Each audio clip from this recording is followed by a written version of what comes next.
EPAWA meteorologist Bobby Martin here with your outlook for April 5th, 2022. The Tuesday video forecast is sponsored by J. Evans Property Services, serving York, Lancaster, Chester, Berks, Lebanon, and southern Dauphin counties in Pennsylvania and also northern Maryland.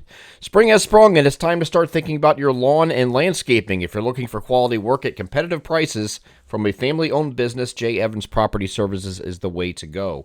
They offer premium landscaping and design, sod install, drainage solutions, as well as residential and commercial complete property maintenance.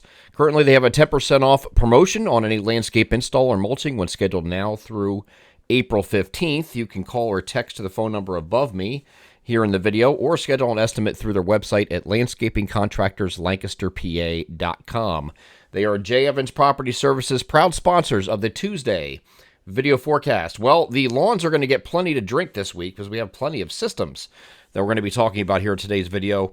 They're basically centered around three main points during this upcoming week, and it will be generally cooler, on the cooler side of average. Not terribly cold, but on the cooler side of average nevertheless, as we go through much of this week and also this weekend. Then I think we're going to turn it around a little bit once we get into next week, quite a bit in fact, with several above average days into next week. But before we get there, we have to get through this week. So we have a system coming in this evening. This is the first of three that we're going to talk about here in the video.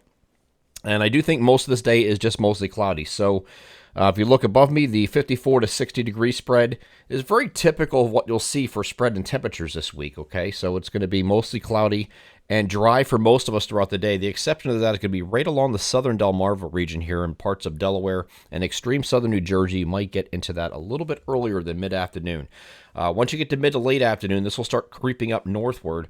And we're looking at showers initially that will evolve into periods of rain, steady periods of rain, once you get closer to I-95 and points southeast. Further northwest, it's more showery, but you will have the opportunity for some periods of rain later in the overnight in our far eastern areas. And then once that should still pull away, like we were talking about in yesterday's video, before noon on Wednesday, okay? So, and then you're going to get a break in between where you have cloudy or mostly cloudy skies during the afternoon on Wednesday. So let's get over the NAM high-res future simulated radar. I'm going to start this off at 4 p.m. You can check the timestamp here in the upper right-hand corner and follow along on the video here as I move this forward. You'll see what time it is. So this is 4 p.m. Again, southern Delmarva, you'll have a few showers here that might start a little bit earlier in the afternoon, and then that will work its way northward. Just light showers, though, initially going through the evening. And then once we get into the overnight, we start to pick up this precipitation a little bit. This is now looking at 2 a.m., and you start seeing some heavier rain coming in the Delmarva region and parts of south central, southeast PA that will work its way northward, and you might get a little bit in east central Pennsylvania and parts of central and northern New Jersey here as we get into the wee hours in the morning on Wednesday morning. But then that's going to quickly taper to just showers. And then those showers are going to be still around here in the morning at 8 o'clock in the morning on Wednesday, but then quickly thereafter, it's going to end. And this is looking at 11 a.m., and the precipitation is done. That's it. So before noon, we're still targeting an end time for this precipitation. You're going to sleep through most of it, unless, of course, you work third shift, and that's an entirely different story. So after this point, we're just cloudy or mostly cloudy, and then we'll have another system coming in. This is going to be a cold front moving toward the region. We'll get back to the NAM here in a second with this.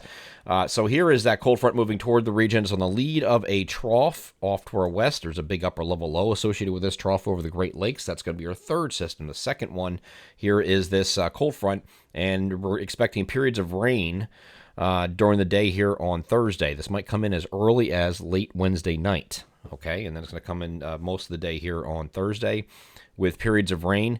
And that should wrap up on Thursday evening. So for all intents and purposes, Thursday is going to be a wash here. So we're looking just cloudy with rain likely. Temperatures might be a little bit lower than what we're seeing these next 2 days. But temperatures will be generally in the lower 50s with that rain around for most of the day. And then that pulls away. After that point, we're going to watch what this upper level low does here in the Great Lakes, which could set off a few showers here intermittently. And this is going to be just kind of like a hit or miss type deal, instability type showers. We're just going to wrap around this upper level low that's sitting over at this point later on Friday. Is going to be sitting over the Ohio Valley. So once this first system or second system leaves, which is this cold front, here's the NAM has that doing, just a few showers and taking it beyond that on the NAM is very similar to the European model where it has rain through most of the day, right? And the NAM runs out of range. It has the same thing with its upper level low as the trailing third system. It's just not quite as enthused as the European model is here with the opportunity for showers. But these are just pop-up showers. And this is also looking at 5 p.m. on Friday. So we have some openers on Friday. We have the Phillies home opener at 3 o'clock on Friday. We have the home opener for the Reading Fightins going on that same evening. So we're going to be dodging some instability pop-up showers. These are not going to be showstoppers, I don't think. It looks like it's just going to be a hit-or-miss type deal. Mainly during the afternoon, maybe early evening, you have a pop-up 5-minute shower, then it kind of goes away.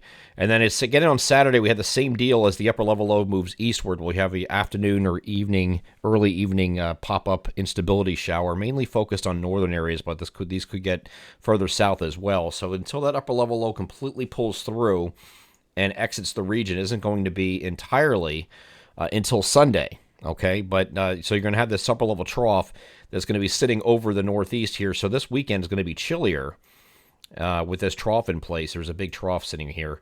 But waiting in the wings out here is some very warm temperatures that are going to kick this trough out, and that's not going to happen until Monday.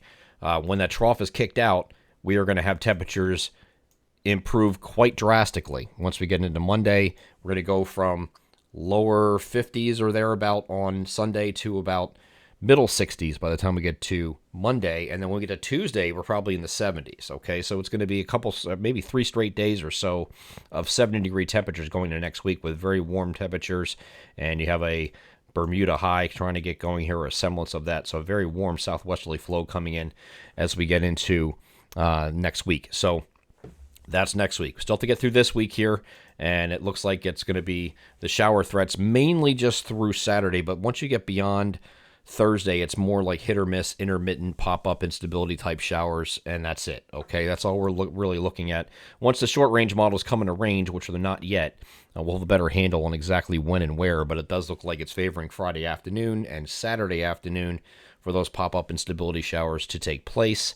And I can't even rule out the higher elevations of the Poconos over the weekend at some point, seeing some wintry type precipitation, like maybe some snowflakes mixed in or some graupel or sleet. Not impossible, okay? With an upper level low, that is always possible. So since we're still in early April here, this is entirely possible and normal for that kind of thing to happen in those areas. Elsewhere, probably not, but we'll continue to follow that throughout the entire week.